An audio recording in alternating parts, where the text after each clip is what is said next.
welcome to the Spirit Safe. My name's Rob. Thank you very much indeed for joining me. And what do we have this time? It's a Longrow from Springbank. Springbank, an excellent distillery in Scotland, the most traditional of the distilleries left in Scotland, and they do everything in the traditional way. They're family owned. They use direct fired stills, dunnage warehouses, floor malting, the lot. No chill filtering, bottle on site. Could not be more of a traditional distillery, and the stuff is in real demand, the Springbank bottlings. They do something that is medium peated called Springbank. They do something that is completely unpeated and triple distilled, that is Hazelburn. And they do something that is heavily peated, and that is Longrow. And here we have the Longrow Red, which has received a further maturation in Chilean Cabernet Sauvignon casks. So it's 10 years in ex-bourbon and 3 years in the wine casks. As I say, heavily peated, non-chill filtered, natural colour. This is bottled at 51.6% ABV, which is cask strength, and I paid only $122 Canadian for it out of Alberta, but that was in 2020 or 2022. Yeah, 2020. Quite a while ago now, when you could get those things, and I've had it open just over a year. I've been pecking at it on special occasions, but it's time to review it now. It's starting to look a little bit, there's still a quarter of a bottle there. I'd say it was looking a bit forlorn, but yeah, still about quarter of a bottle there. So yeah, been open a year. I don't know what you would pay for this now. I think the standard Longrow, the non-vintage, which I've also reviewed, that is now at $99 or just over $100 in Alberta if you can get it. So a Longrow Red, I think you'd be at 13 years. I think you'd be paying quite a bit more than I did nowadays.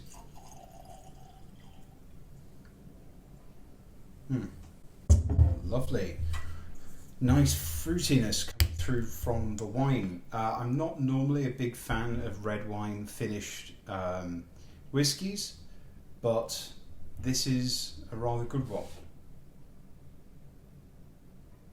It's very organic, but it's vibrant, and it's also feels, it's got those old furniture type notes to it, tobacco, tea chest type. Notes, a weight to it.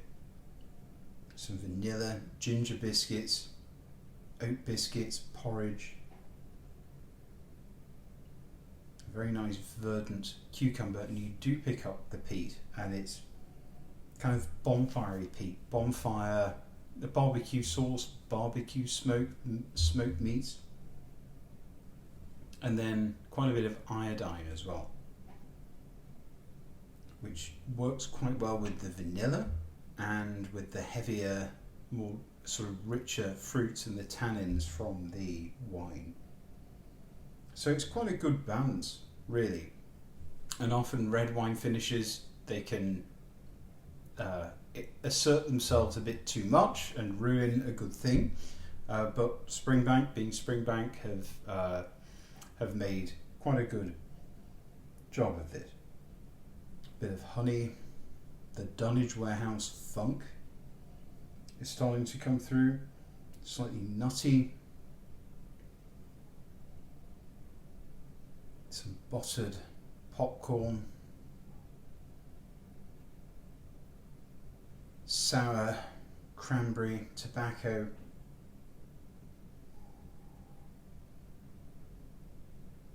tropical fruits, quite a bit of pineapple, warm fresh pineapple,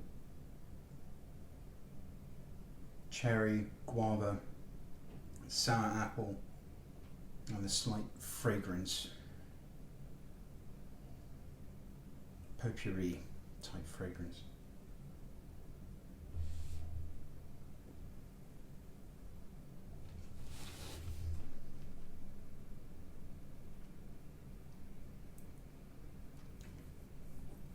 The palate, immediately there's a sour cherry, that turns to a sweet cherry and pineapple, marmalade, lapsang souchong tea, which is a Chinese smoked tea, black licorice. You know, the wine tannins do come across quite dry, but I quite like it with this because it's got a weight and a freshness, and then that dryness just comes in. The mouthfeel rich and resinous, slightly oily, and herbal notes and barbecue smoke as well on the palate. Let's give it a full teaspoon of water, over 50% ABV. It's got a very nice opal kind of colour. Right.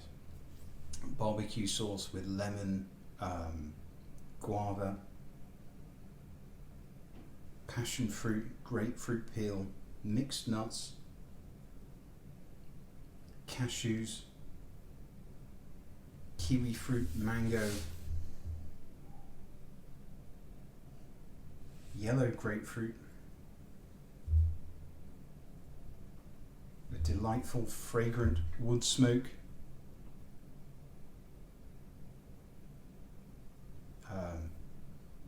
spruce or pine forest,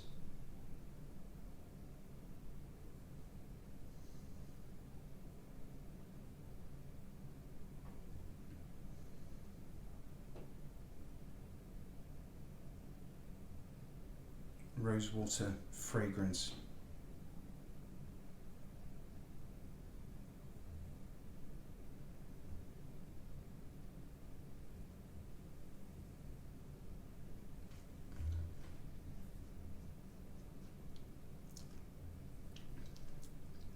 and on the palate it's retained quite a bit of oiliness, but it becomes lip smacking and tannic. So the red wine casks do start to, the tannins do really assert themselves when you add some water to it.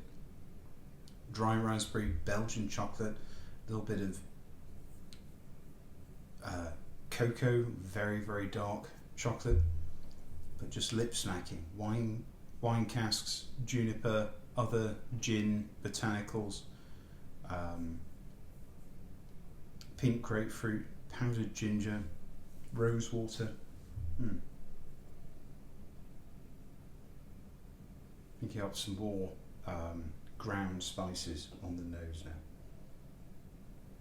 And the finish is long and spicy. There's ginger, nutmeg, cinnamon. I love the dryness just continues. Dark chocolate, almond brittle, medicinal peat or TCP, antiseptic iodine peat, honeydew melon, and tropical fruit. So this is a very good one, and that's why I have been drinking it slowly over a year or so. It's really good. I just wish we could get more access to Longrow and other Springbank malts in Canada. I really do love Springbank. I have to drink it sparingly now because it's just very, very difficult to replace a bottle once you've finished it. Having said that, this is not my favourite Springbank because it's not really my style with the heavy red wine cask, but I still appreciate it, and I think it's one of the better examples of a red wine cask finish. So I'm very glad I bought this. I've shared it with others who also really enjoy it.